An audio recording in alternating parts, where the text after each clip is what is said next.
On the 2024 national budget, which has been ratified by the House of Representatives. Bait talaga na BBM ko dyan. O, eto. Ito yung inaantay nyo, di ba?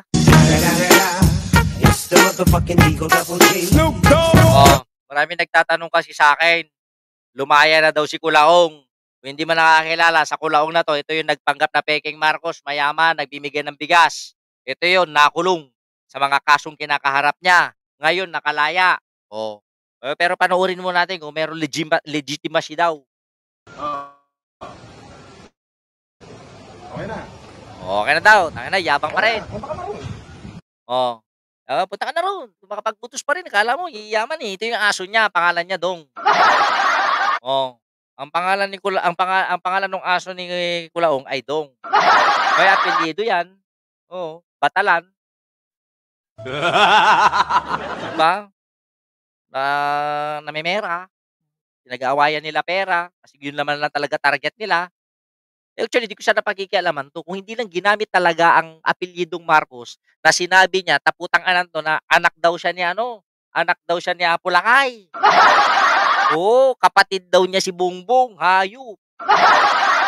Gago, sinabi niya, ang kasinungalingan ng Peking Marcos na to ay nauna raw na in love si Apo Lakay sa nanay niyang Dukleng. Si Remedios, tayo na, papatol ba si Apo Lakay sa Dukleng? Yun ang sabi nito. Sinabi pa niya na prinsesa daw ng Cordillera yung nanay nito. Wala nga sariling lupa. Ito yung mga kasinungalingan nito. Kaya ako pinatulan to. Kaya ako kinagkag noong 2022. Hindi nagtagal yung laban namin. 49 days lang. Kasi nahuli. Ngayon, nakalaya. Okay, eto. Okay.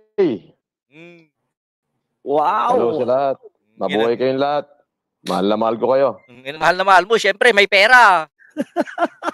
Palakpakan naman natin si boss, mga kapatid. Tuwang-tuwa naman si Lemor, no? Tuwang-tuwa ito mga. Tingnan nyo sa huli, ha? Ganda ng banat niya. May narinig ako. Sabi ng mga iba, pakulo. Emotion Science. Maraming salamat. Thank you. Ma'am Malu, nandiyan ka na pala. Good morning, Ma'am Malu. Pero salamat po na kayo.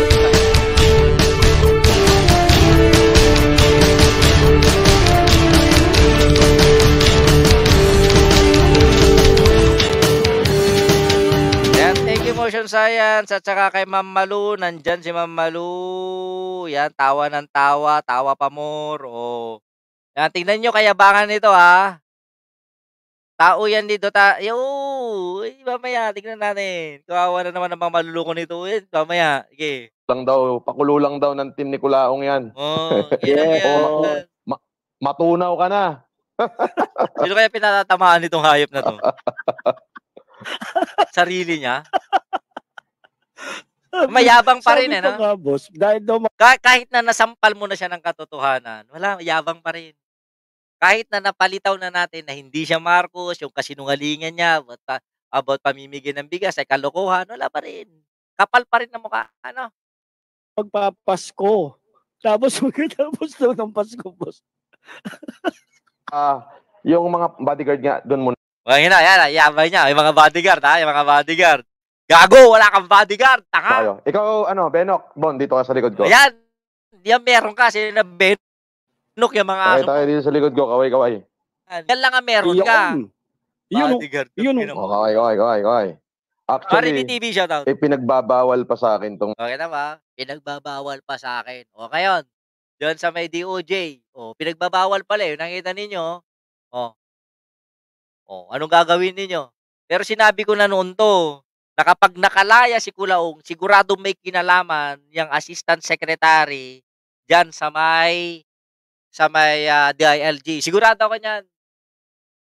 May kinalaman yan si Beth De Leon at kanilang mga Lipures. Yung mga kasama nila sa sindikato ni Bernardong. Lahat yan may kinalaman. Ang tanong ko, sino natapalan ng pera? Mga ganito. Actually, ayoko muna sana maglalabas sa social media. Gago, kailangan mo lumabas para magkapera kayo. Hindi ko lang matiis yung mga taong nagmahal sa Wow, hindi na matiis yung mga nagmahal sa kanya. akin na May mga naloko ko, kamo. hindi ko pagbigyan na makita ako dahil they are longing to see me.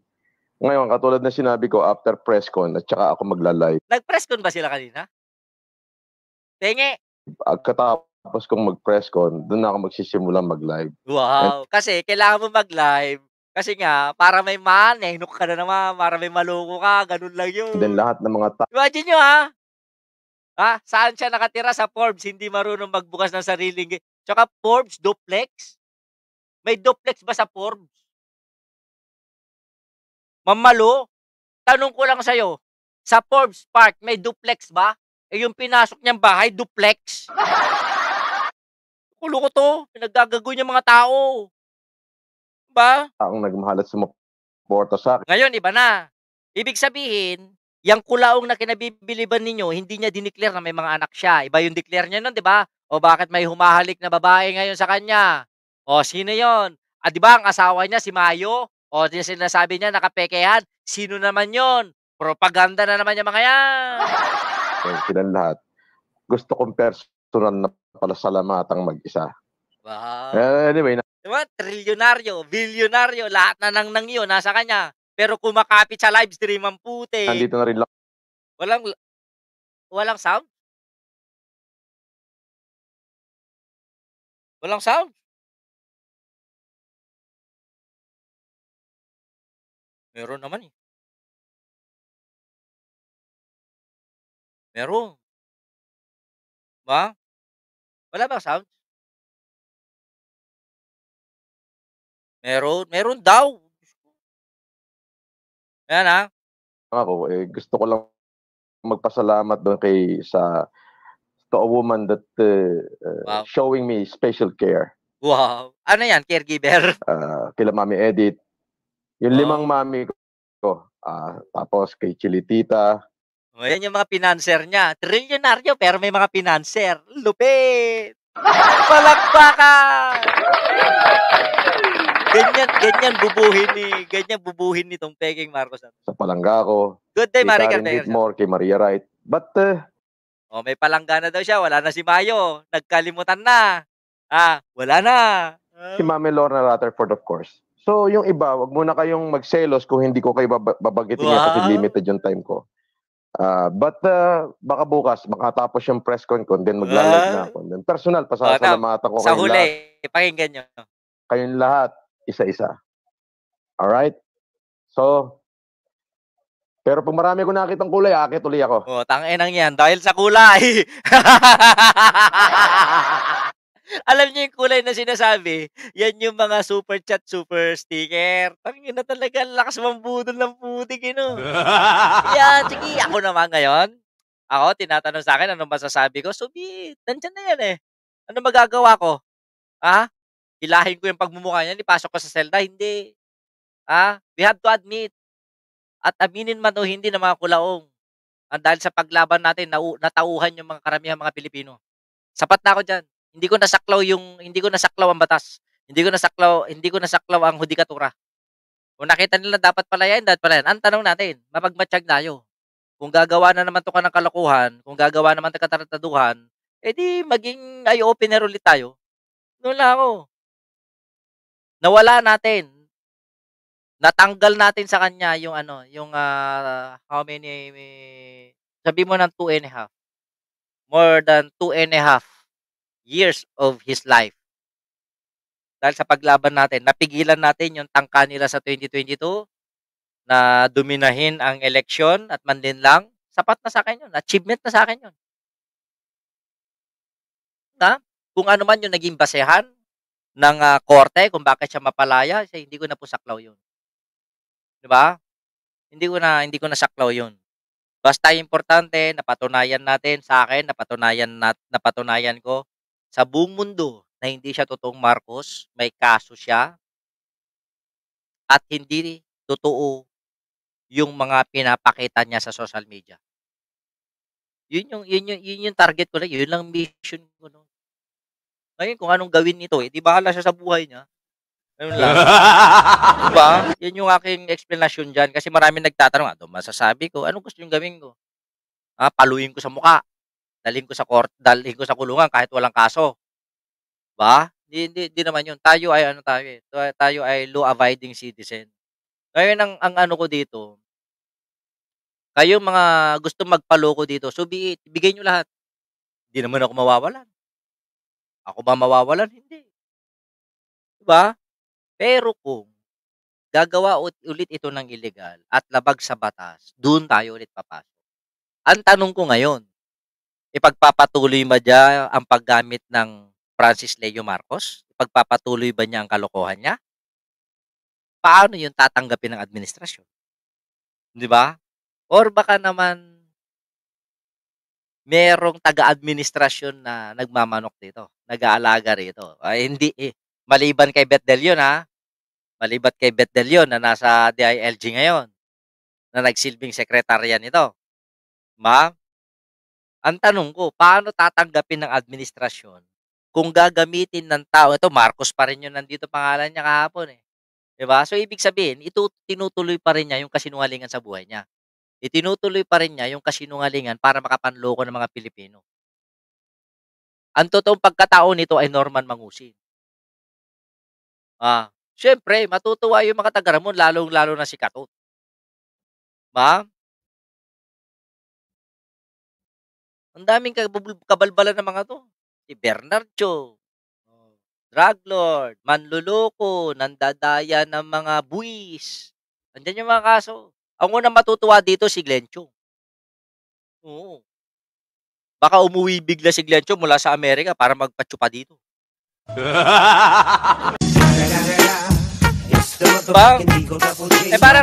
Parang ngayon nangyari na 'to. Parang itong nangyari na 'to, parang 'di ba naalala niyo si Ma'am Amy nung isang araw yung nagsabi siya ng kung mapipili lang ang kanyang kamag-anak, ha? Ha? Parang parang naniniwala ako na, parang ito yun. Sabi ko ito lang, Hindi dito ano, ito lang yung pangitain ko. 'Di ba parang nagpapahiwatig na si Ma'am Amy na lalabas na kasi Kulaong kung mapipili lang niya kaya siguradong pipiliin niya si Kulaong ano? Hindi kaya? May isa pang Glenn na gustong-gusto ito, yun si Muntintinig, idol niya 'to, Ang mga idol ni Muntintinig mga scammer, Scammer na scammer ang datingan. O bakit sasabihin niyo hindi scammer 'to, bakit niya ginagamit ang Marcos? Sige nga. Kaya nga dapat hindi ipagamit laban natin Boss Bagtit, wag na wag natin ipagamit ang Marcos. Wala naman tayong magagawa, Kung si Amy nga pumapayag, tayo pa kaya? 'Di ba? Ang tanong ko, Bad Superman, asan yung pinagmamalaki dati ni Takero na kaya hindi makalabas 'to dahil kay Yulen Marcos? Bakit nakalabas? Oh, bakit nakalabas ngayon? Ngayon dina-debunk na naman si Takero. Yun sinasabi ko, 'Di ba? Paano 'yan? Sinabi ni Takero dati na hindi makakalabas 'to dahil sa idol ni Takero na si Yulen Marcos, nakalabas. Baka nabayaran si Yulen. Kaninong grupo si Yulen? UTW. Hindi kayo nabayaran ng UTW. Baka naman pati sa Takero. Yan lang tanong ko, tanong lang 'yon. Kaya nga dapat, okay, pareho naman silang hindi Marcos, Kaya nga Bagtit, kanina sabi niya bantayan na lang daw. Ay, nagagawin mo pa akong gwardiya. Anong bantayan-bantayan? Wala kang magagawa kung pagkorte na. Bagtit, yan daw talaga ang ilong ng mga Marcos. Putang ina, ito mayaman. Mayaman 'to? Trilyonaryo? Sabi pa nga sa kanya daw pinagkatiwala yung yaman ng mga Marcos. Nanlilimahid ang itsura, mayaman. Buhay nito punong-puno ng kasinungalingan. Parang gusto ko na namang Eric! Nasaan na yung mga materyales natin, bro? Para mailabas ko na naman. Si Eric Tabang, sipag Good genius. Good genius, asan na? May pinapahana ko kay Puji. Ako wala pa rin ako, wala pa naglalabas yung mga details ng resolution kung paano siya nakalabas. Yung inaantay ko. Para tignan natin yung mga provisions, mga kondisyones. Kung anong dahilan kung bakit siya pinalabas. Hopefully may makakuha nun. 'Di ba? May Talyano Gold dyan si FLM. Yung Talyano Gold niya, peke. Oo. Eh, nasaan na yung mga nagkaso na dating asawa nito si Kaber? Asan na? Akala ko ba tutuluyan? O baka ipinamera yun sa ano, eh, nag-solicit ang mga OFWs dun, eh, para kay Kaber, Christina Kaber. O ibig sabihin dinenggoy din kayo ni Kaber. Naisahan si Yulen, nagmasa pa ng pizza. O hindi na siya driver na daw si Yulen ngayon. Oo. Kasi nakikita ng mga kamag-anak ko dun, eh. Kasi yung mga kamag-anak ko, member din ng Philcom. Budol yan si Yulen. Sasabihin niya, kamag-anak niya sina BBM. Hindi porket magkapelyido, kamag-anak na, sampalin kita sa mukha. Eh. Diba? Hindi ka nga kilala eh. Isa pa yun, si Mario. Budol ako ni Mario. Sabagay, hindi ko na kasalanan yun. Ang importante sa akin, napauwi yung bangkay mula sa Taiwan. Buti nagbayad si Mario sa hospital ng Taiwan, tumalbog yung cheque. Buti na lang, napauwi yung kababayan natin. Nasaan si MCM? Hindi ko naman kilala yun. Sino ba yung MCM na yun? Eto sa akin, wala na akong ano rito. At least, napatunayan ko sa buong mundo, yung mga laban ko noon, na siya ay hindi totoong Marcos, yan. Patunayan ko yun. May mga kaso, ba? So, sa akin, achievement ko na yun. Ngayon nakalaya na si Kulaong, eh nasa mga tao na yan kung magpapaloko. Kung itutuloy niya yung kalokohan niya, eh nasa tao na yan kung tatanggilikin ba. Wala na sa akin yan. Pero hangga't kaya kong magsalita, kung meron akong kailangang ibulgar, kailangan kong may sabihin sa ere, sasabihin ko yan. Wala makakapigil. Wala nang makakapigil yan sa akin eh. Diba? Tsaka hindi ako takot dito. Ngayon mo gawin yung banta mo na pumunta ka ng France, kaurag, kabil, tagmalmalong, laro. Kahit pagbugbugan tayo maghapon. Totoo lang. Ang daming kumagat dito. Ayan, buo na naman siguro yung solid supporter, FLM solid supporter. Kaya lang wala na wala na si Tababoy eh. Ang tanong ko, babalik kaya si Lisa Tababoy? Yan, nakita mo. Wala, sabi ko sa inyo, pag nakita ko yun, sasaktahin ko lalamunan nun. Kahit makulo ako habang buhay. Totoo lang.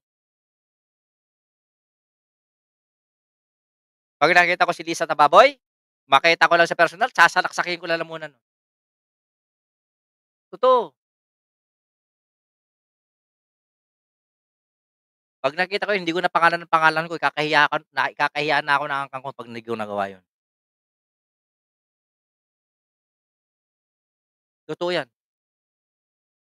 Ngayon paano yan pag hindi na sila babalik, di ba? Eh, buhay na naman yun ngayon. Kasi ito pera-pera lang to eh. Pera-pera lang. Yung mga FLM supporters ng Paris, buhay na naman yan. Yung mga Leon Guerrero na yan. Yan, buhay na naman yung mga yan. Basta ako, wala kayo Bagti, tawagin ko ulit ang pansin ni ANT. Yan yung original na ginaya ni Ben Nalatag. Si Ant. Nanahimik na yun, di ba? Nagba-vlog pa rin ba yun? Wala tayong mahalaga. Nawala yung 2.5 years sa buhay niya. Yung sa akin, hindi niya makakalimutan niya. Huwag naman, Kamsat, pag-isipin mo naman pamilya mo dahil lang sa mga demonyo. Naku, sabi ko sa'yo, Kamsat. Gago yung mga yun. Ma'am, yung mga nag-ano sa akin, yan lang aking, wala akong pakialam na yan. Yes, may vlog pa rin siya, pero about travel na lang. Naging travel vlogger na, travel vlog. Good. Si Bungo TV, pinatulan yung mga ghost hunter eh.